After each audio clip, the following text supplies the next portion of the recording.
আপনি কি কখনো খেয়াল করেছেন, একই জায়গায় দুজন মানুষ কথা বলছে, একজনের কথা শুনলে বোরিং লাগে আর অন্যজন কথা বললে সবাই মনোমুগ্ধের মতো তাকিয়ে থাকে।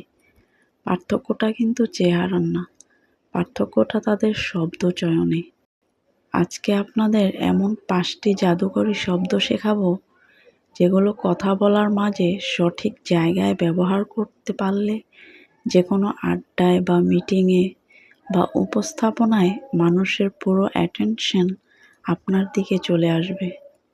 এটি একটি জাদুকরী শব্দ। মানুষ যখন সাধারণ কোনো গল্প শুনছিল, আপনি যেই মুহূর্তে বললেন কৌতূহলজনকভাবে, এরপর যা ঘটল, সাথে সাথে মানুষের মস্তিষ্কে একটি অ্যালার্ট চলে যায়। তাদের মনে হয় বিশেষ বা রোমাঞ্চকর কিছু আসছে। তাই সবাই চোখ কান বড় বড় করে আপনার দিকে তাকিয়ে থাকবে।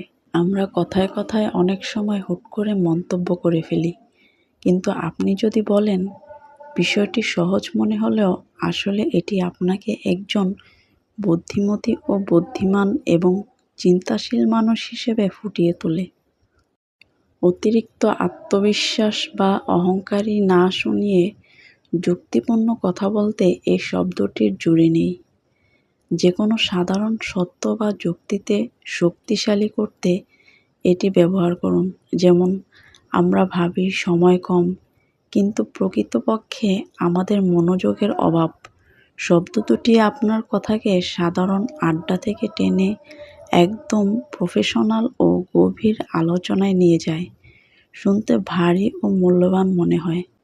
আজকাল মানুষের ধৈর্য খুব কম। বিশাল লম্বা কোনো গল্প বা ব্যাখ্যার পর আপনি যদি বলেন, সুতরাং সংক্ষেপে বললে বিষয়টা হলো, মানুষ স্বস্তির নিঃশ্বাস ফেলে এবং আপনার সমাপনী কথাটি খুব মন দিয়ে শোনে। কারণ তারা জানে এখন আসল তথ্যটা এক লাইনে পাওয়া যাবে। মানুষ লজিকের চেয়ে ইমোশন ও দৃশ্য কল্পনা করতে বেশি পছন্দ করে।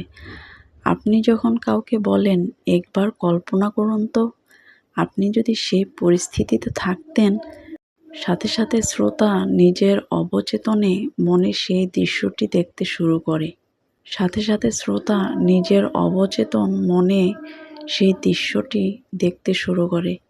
সে আপনার কথার গল্পে হারিয়ে যায় এবং পুরোপুরি আপনার প্রতি মনোযোগ দেয়। শব্দ তো শিখলেন, কিন্তু মনে রাখবেন, শব্দগুলোর চেয়ে বড় বিষয় হলো আপনার কথা বলার গতি এবং চোখের ভাষা। সঠিক শব্দ যদি সঠিক হাসি মুখে আত্মবিশ্বাসের সাথে বলতে পারেন, তবে যে কোনো আসরে আপনি হবেন আকর্ষণের কেন্দ্রবিন্দু। এই শব্দগুলোর মধ্যে আপনার কোনটি সবথেকে বেশি ভালো লেগেছে কমেন্টে জানান। আর ভিডিওটি যদি ভালো লাগে, লাইক, শেয়ার ও সাবস্ক্রাইব করে আমার চ্যানেলের পাশে থাকবেন।